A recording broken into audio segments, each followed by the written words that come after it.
أعوذ بالله من الشيطان الرجيم. بسم الله الرحمن الرحيم.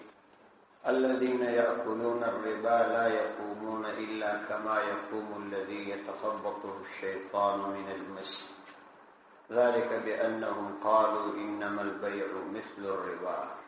سورة بقرة آيات نمبر 215.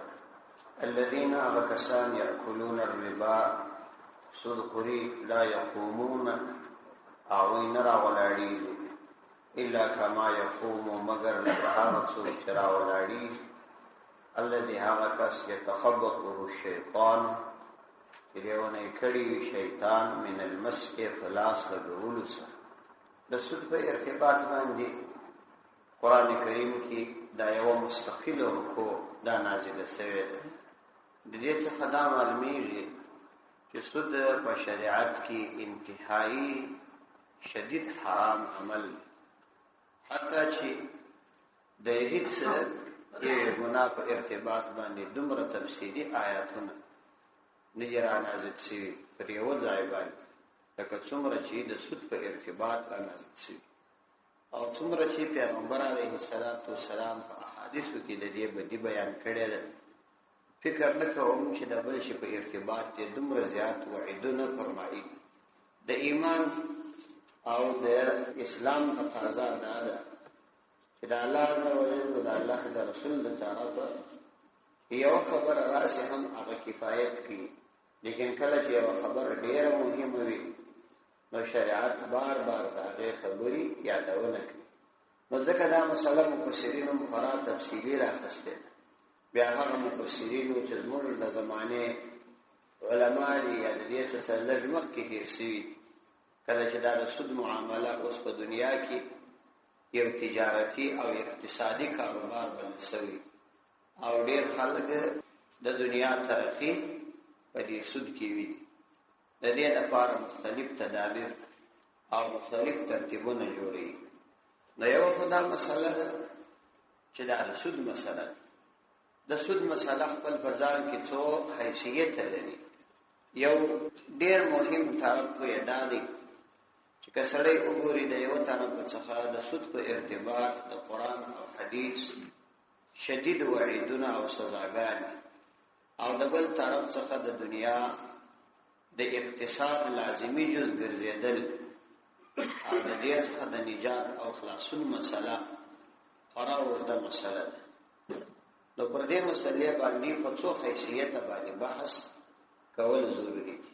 سړی په دې مسله باندې تفصیلی خبره وکړي. اول په دې باره کې د قران کریم د آیاتونو صحیح تفسیر او د احادیثو صحیحو په ارشاداتو کې کسړی غور وکړي نو دا باید متعینه کړي چې سود د قران او حدیث په اصطلاح کې څه ته وایي. اول باید سود وپېژندل شي چې سود وایي څه او په دې کې کوم تاوانونه او کوم معاملات ته شامل دي او د دې د حرمت مصلحت او حکمت څه شي. یعنی دا درې مسلې دي. اول دا چې سود د قران او حدیث په اصطلاح کې وایي څه، دوم دا چې دا کوم معاملات ته شامل دي، او دریم دا چې په حرمت حکمت او مصلحت څه شي، او څلورم دا چې په دې کې کوم نقصانات او تاوانونه نغښتي. دا اول حیثیت دی چې څلور مسائل په دې کې بیانوي. دوم حیثیت دا هغه د دې عقلی او معاشي دی چې په دنیا کې نن ورځ د خلکو په ذهنو کې سود د دنیا د ترقی یو ذریعه ورګرځېدلې او عام طور خلک ور باندې اخته دي. دا اوس په حقیقت کې هم دا سود داسې یو شی دی چې د دنیا د اقتصاد د ترقی ضمانت کوي او کچيري خلک پریږدي نو به اقتصاد ته صدمه ورسیږي او لازمي نتیجه به داوي کاروبار به ودرېږي. او کدا هسي او پریم او دوکده او د خلکو په سترګو کې خاور واچول دي او په حقیقت کې د الله عزوجل څخه بغاوت او د هغو دماغونو پیداوار او پیدا شده خبرې دي چې هغه د آخرت څخه غافل دي.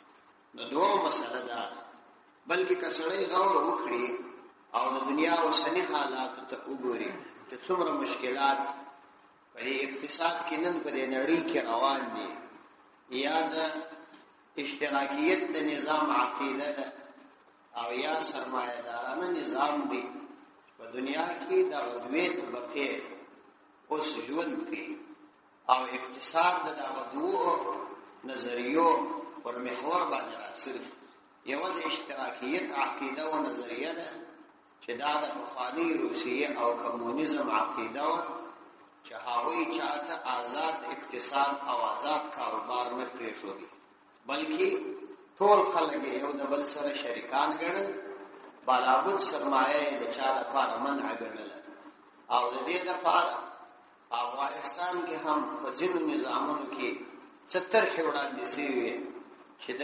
تجارانو یا مړو خلکو جایدادونه پر غریبانو تقسیمېدل دا هغه د اشتراکیت عقیده و چې د کمونیزم څخه راپیدا شوې دا عقیده تقریبا تر ډېره وخته پورې وچلېده اوس تقریبا په دنیا کې دا پر ټولېدو د دې په مقابل کې بیا بل عقیده یا بل نظریه د اقتصاد په نړۍ کې اوس روانه ده او خورایه ترقي کړې هغه دا د فیوډالیزم او یا د دې سرمایه‌دارانه نظام نظریه ده چې په عالم کې روانه او د دې په سر کې د امریکا متحده ایالات دي چې بنیادی طرح یهود او نصاراو جوړ کړي او بیا یې د عملی کېدلو دپاره پر عربو باندې عملی کړه عربي نړۍ د دې څخه زیاته متاثره شول او هغوی دا ورسره عملی کړه چې یو څو کسان او یو څو کورنۍ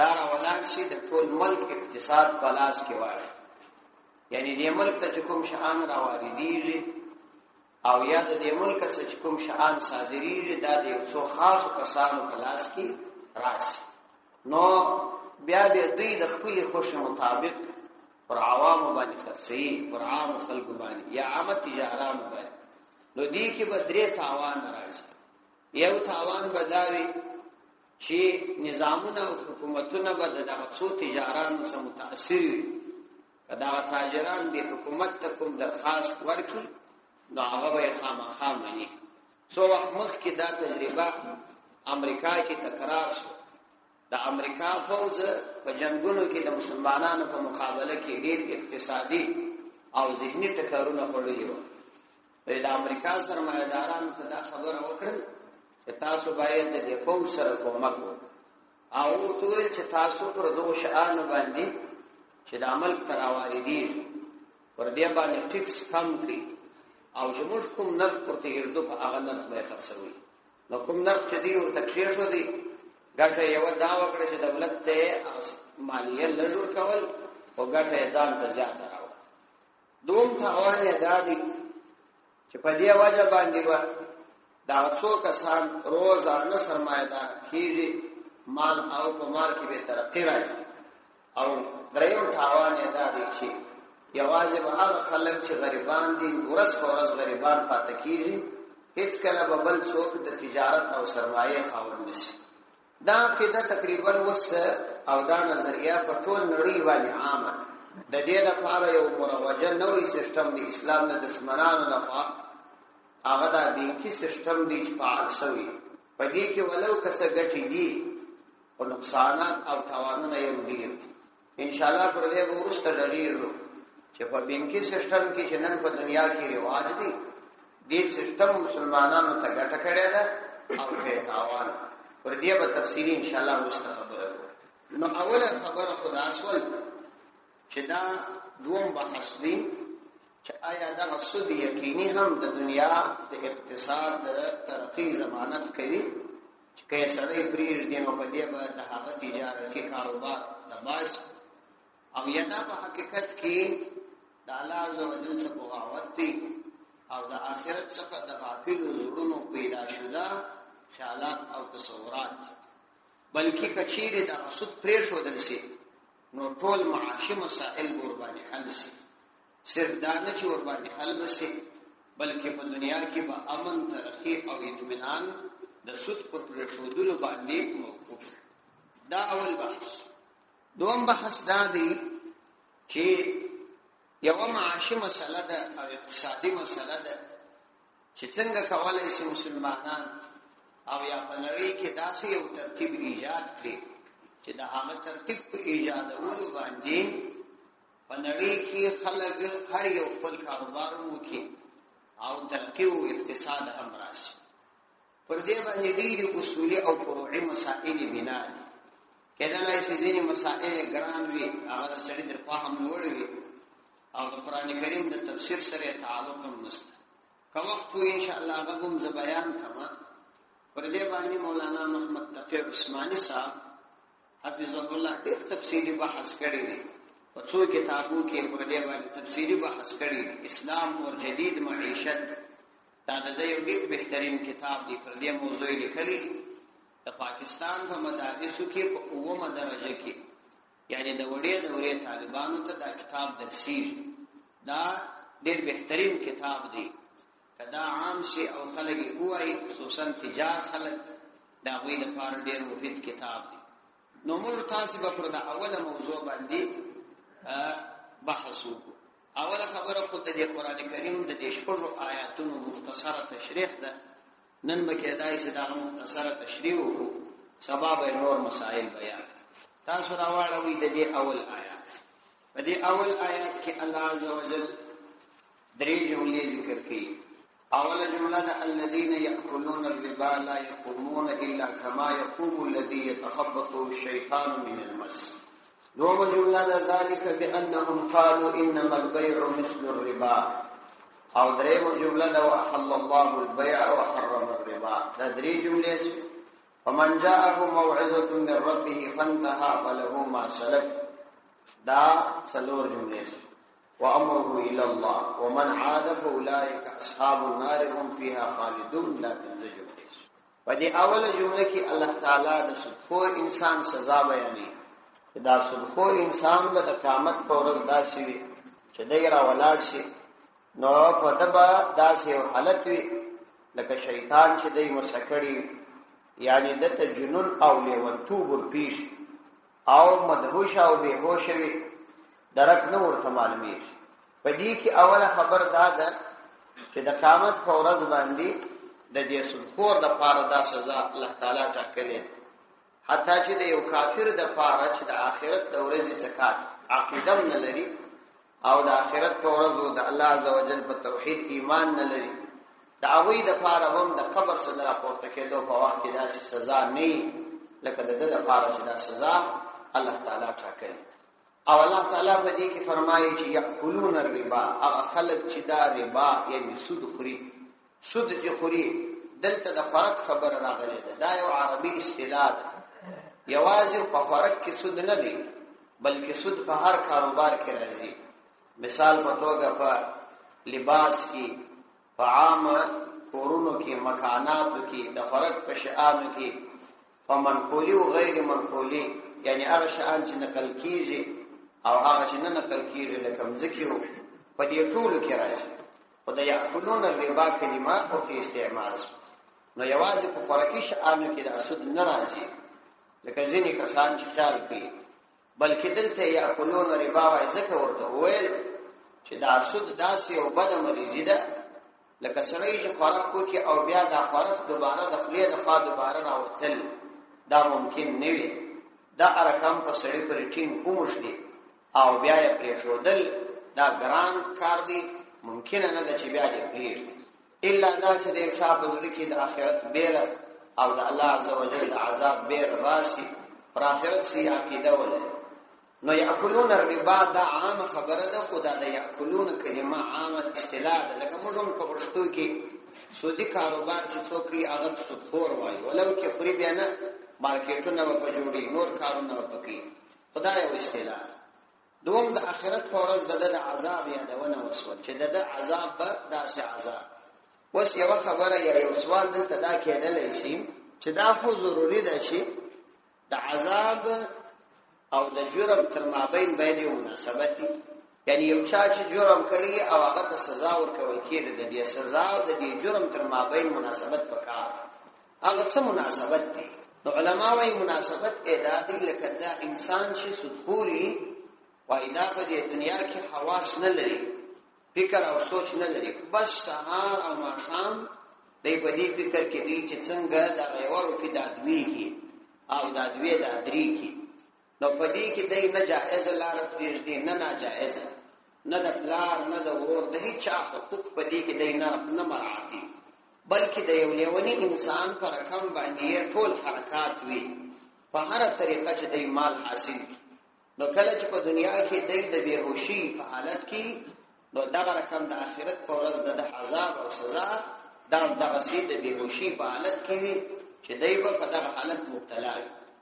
البته په دنیا کې خو خلک د ظاهر په اعتبار باندې سم سړی بولی، یعنی جوړ سړی، لیکن په حقیقت کې جوړ نه وي. په د قیامت په ورځ به دغه پټ حالت امشکار شي، لیکن و دا بداسې لیونی نه لکه هغه دماغ چې د سړی بالکل کار په ایشي بیا د درد او تکلیف احساس نشي کوي، بلکې دای بداسې لیونی وي چې د درد احساس وکولای شي، د تکلیف او مشکلات احساس وکولای شي. بل مسله د دې څخه دا راوتل چې الله تعالی فرمایي چې داسې به وي لکه هغه شیطان چې پر چا باندې لاس تیر کړي، یعنی شیطانان چې پر لاس پیرانان. د دې څخه دا مسله راوتل چې د جنات او اثر پر انسان باندې ښکار کیږي. دا رقم جنات او پیرانان په انسان باندې اثر کولای شي، یعنی هم لیونی کولای شي، هم اعضاء او تضرر رسولای شي چې پر چا باندې جنات شي. د قران کریم د دې آیات څخه دا ثابت شو او حدیثو کې هم دا راځي. نبی کریم علیه الصلاۃ والسلام ته یو شذر راغله او دا یو تویل چې پر ما باندې جنات د پیرانان کښینی، نو د دې علاج یا ماته دعا وکړه چې الله تعالی ماته د دې څخه شفا راکړي. پیغمبر علیه السلام ته فرمایل کته په دې باندې صبر وکړي الله تعالی به ډېر لوی اجر درکړي. دا هغه تویل چې صبر قرباني کولای شم، او کله داسې وی چې د پیرانان په ما کښینی، نو زه داسې حالت کې هم چې بیا ستر سم، بیا ورته پیغمبر علیه السلام دعا وکړه او الله تعالی د هغه څخه په امن کړه. خپل نبی کریم علیه السلام یو ورځ په مانځه ولاړ او بیا یو شیطان ورته راغی، پیغمبر علیه السلام یې په اور سوځي، هغه نبی کریم علیه السلام ونیوي او بیا یې په محراب کې وتړل. صحابه کرام رضی الله عنهم ته وویل چې دا شیطان راغلی ما ته او زه سوځلم، ما ونیوي ونی تړي. کله حضرت سلیمان علیه السلام دعا نه وای چې هغه دا ویلي دي چې زما پر کوم نظام ای الله زما څودسته چاته مور کوه، یعنی پر دې پیرانانو په هغه قدرت وسلطه و، نو ما به تاسو ته د ښکار کړی وای، لیکن دا هغه دعا د ځکه زدا کار نه کوم، نو بیا یې پرې شو. د دې څخه دا معلومه شول چې جنات او شیطانان انسان ته ضرر رسوي او پر انسان باندې تاثیر کوي. تاثیر څو قسمه دي، پر دماغ باندې تاثیر کوي شي، پر ژبه هم کوي شي، پر نور اعضاء باندې هم کوي شي. دا چې کله دا انسان خبرې کوي دا طبعا دا شیطان خبرې یې دا پیښیږي، لیکن و په دې کې احتیاط کول پکار دي.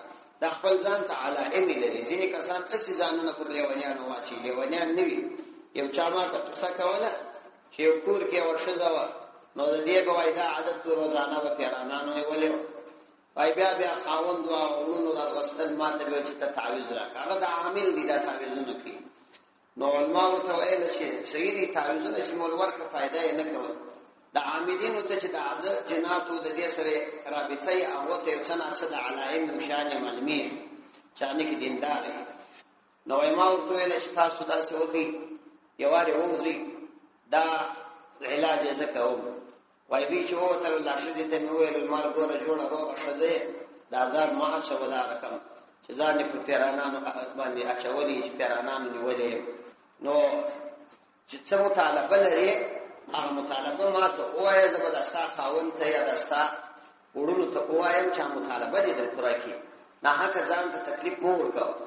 او کله بل بل ځان داسې کی زره ولاړې یو سر سیخ دا شګرموم دا ولا شوته درولم. وای دې راتول چې ما ته دا لندو تن کالي نه راپریږدي بدغه باندې دا ځان داس وای نه خاوند راوښتي ما دا څنګه ور پریږدي. نو کله د دې لپاره هم وی چې دا د تنګو او لندو کالو لپاره ځان داس کی. یو مسله خداراله. دومره مسله دا رااله چې د سود څخه مراد عام سود دی، دا که په فرقي شان کې دا که د لباس او سامان په شأن کې او که په نور شأن کې. د اولی جملې تشریح داس. دوم جمله کې الله تعالی د دې علت بیانې چې دا سودخواري چې سود خوري دوی د اولی خوري وای دوی د دې دلیل دا وای ذالک بانهم قالوا انما البيع مثل الربا. وای دا ځکه دوی دا کار کوي چې دوی وایي چې دا بیع په مثال د ربا او د سود، بلکې په کار خدا او چې دسی ویل شي وای چې دا سود داسې دی لکه بیع، یعنی بیع خود اول سره د ټول خلقو په نظر حلال ده، سود ستاسو په نظر روا دي. نو موږ وایو چې دا سود خدا سي دی لکه بیع، لیکن دوی خبره بالکل بدله کړه، بلکې دی وایي چې بیع داسې ده لکه سود. کله چې یو شی د بل شي سره مشابه کړل کیږي د خبرې ته تاسو متوجه سي، نو هغه شی چې اصلي وي دا بل شی د هغه اصلي شي پر رقم شودل کیږي، هغه اصلي شی د بل شي پر رقم نه شودل کیږي. مثلا یو سړی شمو تکي پرهیزګار سړی نه څوک وایي دا احمد داسې دی لکه هغه محمود، داسې نه وایي چې محمود داسې دی لکه احمد. نو دلته خو په کار دا و چې داسې ویل سي وایي چې دا سود داسې دی لکه بیع، بلکې دې خبره بدله کړه، یعنی داسې وایي چې دا بیع داسې ده لکه سود. مطلب دا دی لکه څنګه چې په بیع کې نفع او نقصان راځي نو په دې سود کې هم داسې راځي. نو لکه څنګه چې دا بیع حلال ده دا سودم باید دغه حلال شي، نو لکه څنګه چې بیع حرام نه ده دا سودم باید حرام نشي. دا خبره په دې ترتیب باندې کی. نو باقي دوی په دې خپل عقیده باندې تر دې بیع دا سود ډیر بهتر بولي، ځکه نو بیع د سود سره تشبیه کوي او سود د بیع سره نه تشبیه کوي. الله عز وجل د دې خبرې جواب کوي چې واحل الله البيع وحرم الربا. الله عز وجل بیع حرام کړی ده، بیع حلال کړی ده او ربا حرام کړی ده. بیع او ربا ورسته تعریف مکمل راځي وصف د دې آیاتونو تشریح کوي. الله عز وجل بیع حلال کړی ده او ربا سود یې حرام کړی.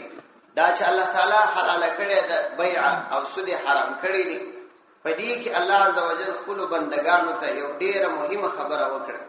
هغه دا چې تاسو همیشه د الله عز وجل د احکام او د پیغمبر علی السلام د احکام علتونه او حکمتونه ملټوي، بلکې ایمان دی او د ایمان تقاضا ده چې د الله عز وجل د پیغمبر د طرف خبره در راغله نو تاسو ټول دا وایاست چې آمنا، بس موږ منلې دا کزما په ګټه کزما په تاوان وي زبې خامخا منم او په دې به عقیده جوړه، بلکې د دې لپاره به د تردد او د شک حالت نه اختیار او نه به د دې لپاره د حکمتونو او علتونو فکر کوي. په دې ارتباط باندې مولانا اشرف علي تهانوي رحمت الله علیه یو کتاب دی اصلاح انقلاب امت، ډیر بهترین کتاب دی چې د دې امت حالت د اصلاح سي. انقلاب په اوشتلو توای یعنی د امت د اوشتلو اصلاح. پر دې ارتباط به خدای ارشاد لیکلي دي چې دا امت په هر شي کې کمزوري شوی. نو په دې ارتباط د سود په ارتباط هم هغه د مسائل را نقل کړي، بلکې د صحابه کرامو څخه دا خبره ښکاره ده چې هغوی د دې احکام او علتونه او حکمتونه نه لټول، بلکې د پیغمبر علی السلام خبره چې به ورتراله دوی تسلیمول، ولو که په هغه کې به علت او حکمت وو یا به نور ظاهرا. چنانچه پیغمبر علی السلام چې کله بدر ته راتلی د بدر غزا ته، نو اول دا واره خو ترتیب داسې و چې دوی به قافله نیسي چې کومه قافله د مکه مکرمه طرف ته د شام را روانه ده. نو د هغه قافلې د لپاره دوی لږ کسان راوتلي وو، هغه د بدر په جنگ باندې واقعا پیښ شو او ترتیب داسې و چې پیغمبر اسلام مدینه منورې ته راغلی، د انصار صحابه سره پر دې شی باندې خبره سوه چې د نن په مدینه کې به تاسو ما دفاع کوي او د مدینه د باندې بیا تاسو اختیار لري کوم زما دفاع کول کوم نه کوي. نو کله چې د مدینه د باندې د قافلې د نیولو خبره د بدر په عظیمه لویه جګړه بدلیدل، پیغمبر علیه السلام د انصار صحابه مبارکي څه په تردد کې. نو بیا صحابه کرام راجمع کړل، د هغوی د نظر معلومولو لپاره د هغوی څخه مشوره واخیسته او ورته وویل چې تاسو څنګه کوئ. نو ابوبکر رضی الله عنه ورته ویل چې موږ ستاره لپاره ستاسو سره خپل اولادونه وطن هر څه پرېښودل، نو ستاسو سره په دې خدمت کې د دین په خدمت کې ولاړ ولو کبدی کې موږ په شهادت ورسیږو اولادونه په شهادت ورسیږي. عمر رضی الله عنه دا غسی قول وای او حضرت عثمان رضی الله عنه حضرت علی رضی الله عنه مشران صحابه ټول دا خبرې وکړه. په پیغمبر علی السلام غرض دا و چې د انصار نظر معلوم کی. په دې انصار کې یو صحابي مقداد رضی الله عنه هغه ودرېږي او بیا پیغمبر علی السلام ته وویل چې اے الله پیغمبره موږ په تا ایمان راوړی. موږ چې ایمان در باندې راوړی د ایمان دا تقاضا ده چې ستا هر خبره منو. موږ داسې نه یو لکه بنو اسرائیل چې خپل پیغمبر ته ویل اذهب انت وربك فقاتلا ونحن هاهنا قاعدون. موږ داسې نه یو چې موسی علیه السلام ته ویل چې تو ستاره بلار سي جنگ وکړي موږ دلته ناست. موږ ایمان راوړی دي. اوس کته موږ ته د دې امر کوي چې د سرعات تر غره پورې د یمن پورې ولاړ سي نو موږ ځو او کدار توای چې تاسو په دریاب کې ځانونه وټکوي او کدار توای چې دلته ځانونه وسوځي موږ سوځو.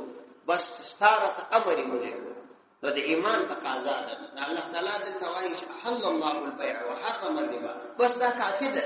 د دې د پاره علتونه لټول دا د قوي ایمان علامه نه ده.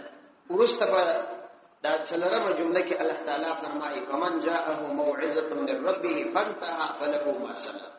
کم چاته چې د خپل رب د طرفه نصيحت راغلي د دې سود په ارتباط او جنیما اسو نو هغه ما سلف هغه یې خپل سرمایه چې ده افغاني اعمال چې دي هغه بس معاف دي چې د کړي دي ځکه چې د معاملات الله تعالی ته حواله ده.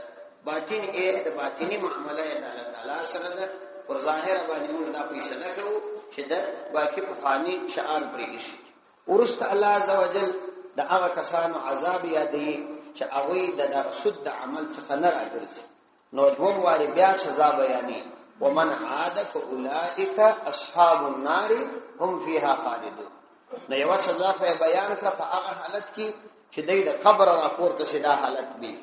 دوم سزا دا بیانې چې د قیامت په ورځ ورسته در پیښلې به د جهنم اور نصیب وي او د جهنم په اور کې به دوه صورت دي. یا به دغه سودخور انسان چې دا د سود معامله کوي دغه سودخور انسان به یا مؤمن وي ایمان بلري نو دغه عمل د سود به کوي. نو په دې وجه باندې دی په یو شدید لوی ګناه کې واقع دي. نو خاوند اور دی البته دوامدار به په جهنم کې نه اوسېږي ځکه د ایمان په وجه به بیرته جن راایستل کیږي. او کچېره ایمان نه درلودلی نو کافرو العیاذ بالله نو بیا به همیشه د پاره په جهنم کې پاتې. ورسته دوم آیات دی الله تعالی فرمایي يمحق الله الربا ويربي الصدقات والله لا يحب كل كفار اثيم. په دې آیات کې الله تعالی د ربا په مقابل کې د صدقات یادونه کوي. اصل کې د سود او د صدقې تر مابین خورا متضاد تعریفونه. سود د دې لپاره خلک کوي چې د خلکو څخه نور شیان بلا معاوضه حاصل کړي. مثلا دای هغه ته قرض ورکړي د یوې میاشتې یا دوه میاشتو لپاره یا د یو کال یا دوه کال لپاره قرض ورکړي. خو پر قرض باندې دای د هغه څخه ګټه اخلي. نو دا ګټه دای بلا معاوضه یعنی د کوم شي په عوض کې نه اخلي بلکې فقط ته پر پیسو باندې ګټه نور ګټه اخلي. او صدقه دې ته وایي چې بلا معاوضه یو چاته شی ورکړي. نو دا دواړه متضاد شیان دي. یعنی په سود کې بلا معاوضه د چا څه شی اخیستل دي او په صدقه کې بلا معاوضه یو چاته شی ورکول دي. نو دا فرق سره دی. نو الله عزوجل فرمایي چې يمحق الله الربا ويربي الصدقات. الله عزوجل صدقات دا پالي او دا لولوي او دا ربا او سود دا ختمي. په دې کې د مفسرینو ډېر اقوال را نقل شوي چې د دې مطلب څه دی چې الله عزوجل ربا ختموي سود ختموي یعنی هغه بربادوي او صدقات ته ترقی ورکړي. د دې په ارتباط باندې درې مطلب مفسرینو را نقل کړي. یو مطلب یې وایي دا دی چې دا سودخور انسان په آخرت کې د لوی تاوان سره مخامخ. هغه دا چې د سرمایه چې د دنیا کې څونه د ګټلې او د دې سود په وجه کې د نیک اعمال هم کړی نو دا ټول یې د آخرت په ورځ یو زره ګټه نه وته. نو دای په آخرت په ورځ په امید باندې الله عزوجل دربار ته راځي. لیکن التبدا د سودی کاروبار د لپاره یو زره مفید نه. نو التبدا د ټول سود الله تعالی تباہ او برباد کی او دی به د جهنم مستحق وګرځي. او د دې په مقابله کې چې کوم چا خپل مال د الله تعالی په لار کې نفقه کړی وي، صدقه کړی وي، نو بیا به هغه د آخرت په ورځ باندې هیڅ نقصان سره مخامخ نه وي. نو دا ښکاره خبره ده چې د آخرت په اعتبار باندې سود هیڅ اعتبار نه لري، او صدقات د آخرت په اعتبار باندې خورا بهترین اعتبار لري او الله تعالی ته مقبول وي. دومره وجه علماء دا ښودلې ده چې په دنیا کې هم د دې سود او د صدقاتو دا مشاهده ده. چنانچه مفتی محمد شفیع صاحب رحمت الله علیه وایي په کې سړی دا د سټې بازارونو ته ورشي، د سټې او د سود بازارونو ته ورشي، وایي تاسو به د یوې میاشتې په جریان کې ډېر خلک وویني چې په یوه میاشت کې به کروڑپتی وي، په یوه میاشت بعد به بیا فقیر وي، یوه روپۍ به هم نه لري. وایي دا تجربه ده او دا ټولو خلکو ته وایي معلومه ده چې د سودخور مال او سرمایه دا باقی نه پاتې کېږي، بلکې الله تعالی پر هغه باندې ضرور یوه ټکه اچي او دی د یو مصیبت سره مخامخ کېږي، ولو که د یو محدودې مودې دپاره، د یو لنډ وخت دپاره د سرمایه او کاروبار دا نشه او نما وکړي، وغوړېږي، خو بیا بېرته الله تعالی هغه کمزوري. او د دې په عوض کې چې کوم خلک حلال تجارت کوي، صحیح کاروبار کوي، تجربه دا ده چې هغه د پلرونو څخه د نیکونو څخه پر خپل تجارتي لین باندې کار کوي، د نقصان او تاوان سره نه مخامخ کېږي. مطلب دا دی چې په عام تجارت کې هم نقصان او تاوان راځي، لیکن د عامو تجارتو کې نقصان او تاوان سرمایه له لاسه نه ورکوي، بلکې پر هغه ګټه تاوان راشي. لیکن په سود کې دا خبره ده چې په سود کې مکمل سرمایه دام سره ختمي، آخر دی د یوې روپۍ سړی نه بلکې د خلکو څپټ چې ټول ژوند یې په دې کې تېر شي. مفتي صاحب خو دا لیکلي دي چې تاسو د سټې او د سود بازارو ته ورسئ، نو بیا به د دغه سودخورو سرمایه‌دارانو او کروڑپتیانو حالت وګورئ چې یوه ورځ کروڑپتی و، دا بله ورځ بیا ګورې بیا فقیر وي، په یوه روپۍ پسې ګرځي. لیکن موږ په خپلو سترګو دا په دغه خپلو بازارو کې تجربه کړه او د ډېرو څه مو واورېدل، ډېرې کیسې مو واورېدلې، ډېر کسان مو ولیدل چې دغه کارونه یې کول په دغه مشکلاتو باندې اخته وو.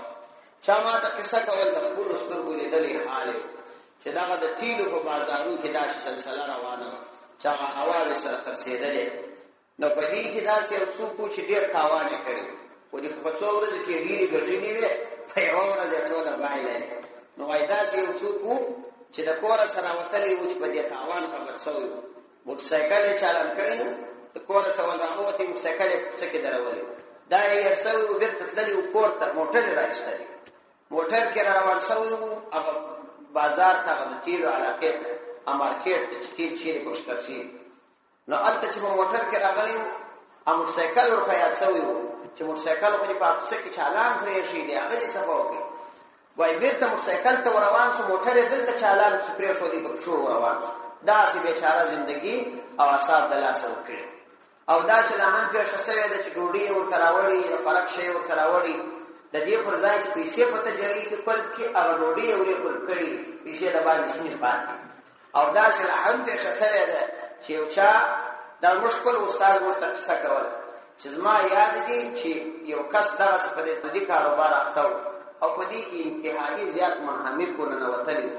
نو وایي سپین سرې مور یې ډېره هوښیاره ښځه وه، نو دی به همیشه په دې فکر کې و دا که تاسو لیدلي د دې دنیا څخه ډېر ستړي خلک عجیبه ډېر ځینې ستړي. نو وایي دغسې به و چې د شپې به کور ته رالي، په دې سوچو کې به غرق. نو دا مور یې راولاړه شوې وه، یو خیرنې اوبه یې ورته ایښې وې د شوروا په نیت باندې، ونده دا ټولې خیرنې اوبه ګوډۍ یې لندول خوړلې، په دې نه پوهېدی چې دا زه شوروا خورم، په دا خیرنې اوبه خورم، اخر یې ولا خیرنې اوبه پر سر پسې پورته کړل. یعنې دا یې زندګي و، دا یې حالت. نو په دنیا کې هم وایي داسې دی چې د دې سودي کاروباري خلکو زندګي داسې ده او د آخرت مسله پیدا ده. بله وجه یې دا لیکلې ده چې الله تعالی دا د دې په سرمایه کې د دې سودي کاروباریانو په سرمایه کې برکت نه راولي. هغه دا چې معمر رحمت الله علیه وایي ما د 40 بزرګانو اورېدلي دي چې د سودي کاروباري سړي سرمایه تر 40 کاله آفات نوره ترقي نه کوي، بس آفات بیرته الله تعالی پر ده باندې یو زوال راولي. او بله وجه یې دا لیکلې ده چې د دې سود د کاروبار ثمرات او فواید نه هغه ثمرات او فواید خدا دې ګوري دا پیسې چې سړی ګټي دا څه د پاره ګټي په پیسو خو نه سړی خپل مړیږي او نه په پیسو باندې د سړی وبکیږي اداغه یو کیسه لیکلې ده شیخ سعدی رحمه الله وای ما حلب کې د سوریه په شهر کې حلب یو علاقه د ډیر شهر دی اوس نو په دې جنگو کې ډیر وران سوي دي نو په دې کې د تاجر سره مېل مسو باید پرسترخان دی وزره کښینستم نو وای دې تاجر سره وایي چې الله تعالی په تاسو سرمایه درکړي ده چې اراده لري عمر دې تقریبا تر 80 کال اوسي وای دې وژنه قصه راته وکړه ما په بیان کې نه قصه کړې ده ټوله تفصیلی وای دا چې اراده وي چې ولر سم هندستان ته الته سیندار راځي بیا چین ته یو بیا د چین ولر سم او شام ته شام کې څو شمیر معلومه راځي سم د سملونه دا بیا یو سم هندستان ته بیا ایران ته راځي بیا ډېر سفرونه یاد کړی بیا مې نو اراده چې په خپل ځای شي والمال عشير التوای والمال انشني د سپی کې در صحرای دور والمال هغه د اوریدلی دي چې د غور په صحرا کې انشني د سپی کې در صحرای غور دا د اوریدلی دي د غور په صحرا کې بار سالاری به یو تات اسطور چې د یو تاجر بار د دې کوشه تراول وی نو ایدا نو په دا د اوریدلی دي دا ورسته بیا داسې بیتونه دي چې دا سرمایدار چراول وی دي د وشڅ نو الته وبنوي او ګډي نه ودا سرمایه او شان ټول وسره نو وایده بار دا ویل ګد چشم تنگ دنیا دارو را بلدرات ویل چې چشم تنگ دنیا دارو را یا قناعت پر کنه بیا خاکی دور نو د دعوت ویل چې دا د وشره ولې دي چې د دنیادار هغه دنیادار چې حریص وي دا تنگ سترګي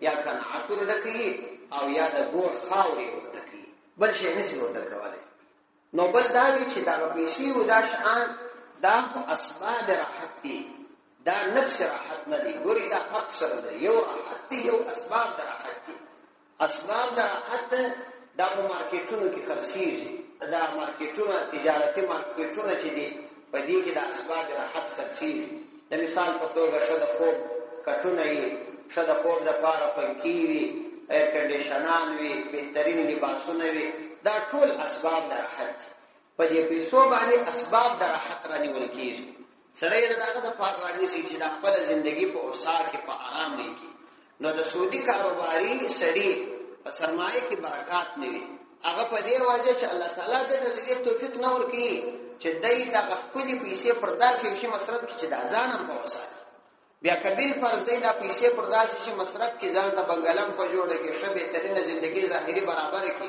لیکن ذهني تکلیف او ذهني پریشانی تر اندازې زیات ځکه نو وای په اسباب د سکون ناراضي یو سکون دی یو اسباب د سکون دی توای چې پر دا خاور پریوځي هم خوب درس اسباب د سکون د دې څه بهترین ځای دی خوب نه درځي سهار بلټ پر لټ باندې او نو په دنیا باندې سکون ناراضي سکون هغه الهي رحمت دی چې براه راست الله تعالی د انسان پر بدن او د انسان پر دماغ باندې را نازلي نو په دې باندې سکون ناراضي او بل دا وجه علماء شو دلې چې د سعودي کاروباري سړي په اولادو کې د تقوا او د خیر او د آخرت فکر نه اولادونه پر غلط لین باندې دي او عموما شذا لونی پر غلط لین باندې دي دا د سعودي کاروباري بل دنیوي تاوان دی نو الله تعالی فرمایي چې يمحق الله الربا الله دا سود ختمي بل مطلب دا شو دل سوي دي چې الله تعالی د عزت په ټولنه کې ورختم کړي سعودي سړی چې د سود کاروبار کوي دا په ټولنه کې به عزت امنوي ولو کوم مخامخ سړی یو څوک د دې احترام کوي یو دوه درې کسان ورته ولاړی جو تکشینی هغه به یا د خپل حاجت او مجبوری په خاطر کشي ګوري دا خبره ډیره مهمه ده د یو چا احترام کده اغراض په خاطر کې دی نو هغه احترام نه دی که سړی دې ته متوجي سي چې زه مثلا الایاذ بالله د یو تاجر یا د یو حاجی صاحب په دې خاطر احترام کوم چې هغه به ماته د مدرسې لپاره پیسې راکړي یا یو سړی را ولاړی د یو تاجر او د پیسدار په دې احترام کې چې هغه پیسې ورکړي نو دا په حقیقت کې د دې احترام نه دی خدا پیسو احترام دی که سبا د حاجی صاحب څخه پیسې ولاړې نو بیا په څوک احترام نه کوي نو ښکارا خبره سو چې دا د احترام نه دی دا په حقیقت کې د پیسو احترام دی او دا به ډېر محدود خلک په دې خاطر دی چې احترام کوي نو اصل په ټولنه کې د عزت د پښو لاندې کیږي، دای په ټولنه کې عزتمن د قدر وړ سړی نه بلل کیږي ولو که کسان دته ولاړېږي. او بل وجه دا ده چې دای د خلکو وینه شي او د هغو په مقابله کې سخت زړی وي، یعنی زړی یې بالکل کلک. مفتی محمد شفیع صاحب رحمت الله علیه وایي دې داسې مثال دی لکه یو سړی چې د خلکو خوړونکی وي، ادم خور وي، نو بیا ته د ادم خورو یو کلی ووینې چې یو ځای ښه آباد دی، وایي نو یو سړی چې لږ عقل لري هغه د ادم خورو د کلي طرف ته ګوري لاګي، ځکه چې هغه ادم خوره دي ولو که د هغو ظاهري زندګي برابره معلومېږي. نو دا خلک ادم خوره دي چې سود خوري او د خلکو وینه څښي. او د دې په مقابله کې چې دا څومره تاوانونه د دې سودي کاروباري او د سودخور دي، د دې په مقابله کې د غومره ګټې د صدقاتو دي. ځکه نو الله تعالی فرمایي چې يمحق الله الربا ويربي الصدقات. حدیث کې امر راځي د ابن ماجه حدیث دی، پیغمبر علیه الصلاۃ والسلام فرمایي چې ان الربا وان كثر، سود او ربا یعنی سودی کاروبار دا کسه هم ډیر شي، فإن عاقبته تصير إلى كل، نو آخری انجام ای ولجوال ترسي، آخری انجام بالکل لجوال. او صدقات کې الله تعالی برکات اچي، آخری انجام زیادت.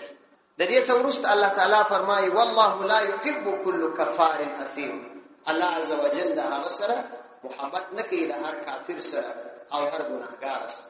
کفار هغه کس دی چې هغه د سود د حراموالي عقیده نه لري بلکې حلال ګڼي، او اثیم هغه چاته وایي چې سود حلال نه ګڼي خو د سود کاروبار کوي. نو باقي درېیمه سزا یې الله عز وجل دلته بیان کړه چې د آخرت په ورځ چې راپورته سي دغه حالت وي، بیا به په جهنم کې وي، خو په دنیا او آخرت دواړو کې به د الله مبغوض انسان وي، الله به ورباندې په قهر وي، الله به ورسره محبت نه کوي. د دې څخه وروسته الله تعالی د خپلو بندګانو ته هغه نسخه ورښيي چې تاسو د دغسې مهلکې او خطرناکې مریضۍ څنګه ځان خلاصوای شئ. نو فرمایي ان الذين آمنوا وعملوا الصالحات، هغه خلک چې ایمان یې راوړي، نیک اعمال یې وکړه، واقاموا الصلاة لمونځ قائم کړي، وآتوا الزکاة زکات یې ورکړي، لهم اجرهم عند ربهم ولا خوف عليهم ولا هم يحزنون. په دې کې نسخه د علاج بیانې چې تاسو په دغو شیانو د دغسې مهلک مرض څخه ځانونه خلاصوای شئ چې د الله تعالی پر ذات باندې ایمان دی. ایمان وایي د هغه ته چې ته د الله د طرفه درته راغله هغه دې ومنل، او د کومو څه چې الله تعالی منع کړې هغه دې په کامله عقیده باندې پرېښوده. اعمال صالحه د هغه ته وایي چې بیا دې دغه اعمال وکړه، حفاظت دې پسې وکړي. او بل دا چې هغه ځینې خاص اعمال دي چې لمونځ دي، زکات دي، دا په ژوندانه کې دا دې ورکړه، یعنی مالی عبادات یې هم وکړه، ځاني عبادات یې هم وکړه، نو نتیجه بیا په آخرت کې دا وي چې لا خوف علیهم. نو علاج د دې راغلی چې بیا به کما یتخبطه شیطان څخه خلاص وي ولا هم یحزنون. نو دا معنا چې نه به خاوند د اور وي او نه به داسې کس وي چې الله ورسره بغض کوي. صدق الله العظیم.